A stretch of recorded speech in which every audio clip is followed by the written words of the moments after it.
Nasce um novo gênero cinematográfico. Russell Crowe interpretando padres exorcistas. Não é bem assim, porém.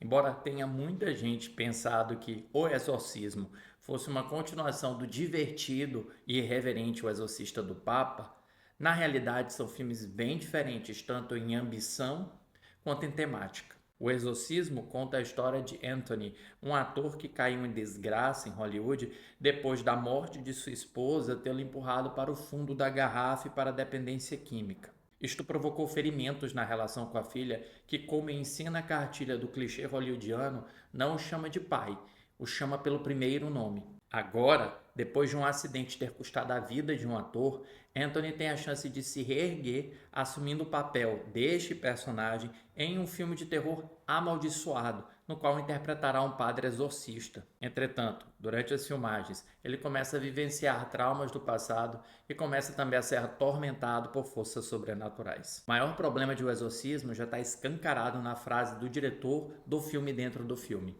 Este é um drama psicológico envolto na pele de um terror. Isso já evidencia a ambição dramática de utilizar o exorcismo, a possessão, como metáfora para poder discutir aspectos traumáticos da vida do protagonista. E se essa instrumentalização do horror para a superação do trauma, em vez de uma abordagem direta do gênero, não é um problema propriamente dito, é, porém, problemático que o filme faça isso de uma maneira calculada e rígida, em que cada acontecimento, cada personagem, cada flashback, cada diálogo pareçam querer significar alguma coisa na grande transformação do protagonista do filme. Acaba que não sobra nenhum espaço para aquela inspiração do improviso, do acaso, para aqueles momentos em que a arte faz-se arte. E sim, você tem um filme que é muito calculadinho, do início até o fim, para que a gente consiga enxergar essa trajetória de Anthony do trauma até a superação do trauma.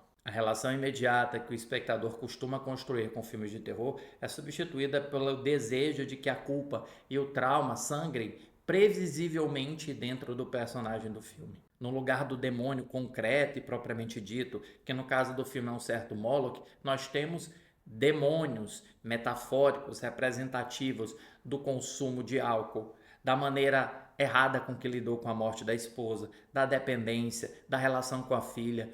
Demônios estes que o atormentam desde a infância, quando ele foi vítima de abuso dentro da Igreja Católica. E a narrativa leva-se a sério demais, invernizando um personagem que é bastante rotineiro, um sujeito que não vai resistir e vai sucumbir às exigências do papel e às cobranças de um diretor que mais parece um bully. E é tamanha a seriedade com que o filme se enxerga no espelho que eu não faço a menor ideia se o filme está debochando quando ele tenta associar o comportamento de Anthony com o método ou se ele de fato acredita que o método de atuação consiste em transformar-se no personagem, o que é um absurdo.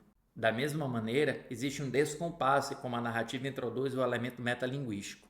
De um lado, é bem bacana mostrar para o espectador como são fotografadas, por exemplo, casas cenográficas, com um recorte no meio da casa por onde a câmera pode se movimentar de um andar para o outro. É legal nós vermos o quarto frio onde acontecerá a cena de exorcismo e outros elementos como animatrônico defeituoso. Por outro lado, enquanto o filme mantém e conserva o pé no chão nessas cenas metalinguísticas, ele também cria um diretor que, repito, é um bully, praticamente atormenta emocionalmente o personagem do Russell Crowe e ainda invoca o histórico de acidentes de A Profecia, O Exorcista, Poltergeist, como se acreditasse piamente integrar esse seleto grupo de clássicos do terror, quando na realidade é apenas um filme de várzea. E veja que eu até gosto da maneira com que o filme faz a associação entre a profanação das vestes sacerdotais pelo demônio com a própria profanação que os padres católicos fazem do seu poder dentro da igreja quando abusam de crianças. Só que o filme é relativamente covarde quando ele utiliza um padre específico para tentar redimir toda a Igreja Católica, como se ele depositasse sobre os próprios ombros o peso dos crimes que foram cometidos contra Anthony e contra tantas outras crianças ao longo da história. E se for pensar em termos de horror, o filme é apenas burocrático. A fotografia é incrivelmente entediante manter-nos sempre nas sombras, na escuridão ou na total falta de cores e de criatividade visual, enquanto a encenação recorre a todo momento a interrupções elétricas como se essa fosse a única maneira que o demônio tivesse para se expressar dentro da narrativa. Esta e as aparições surpresa do Russell Crowe, sabe-se lá como. Para mim, é até curioso ver o nome do Kevin Williamson, que foi o roteiro da trilogia inicial de filmes Pânico, produtor de alguns bons filmes de terror, associado a este projeto, que também é metalinguístico, embora não saiba utilizar de maneira nenhuma a metalinguagem a seu favor.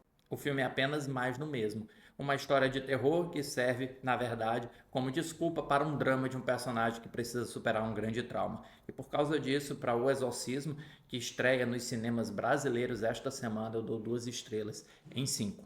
E se você chegou agora neste vídeo, inscreva-se no Cinema com Crítica para mais críticas de cinema.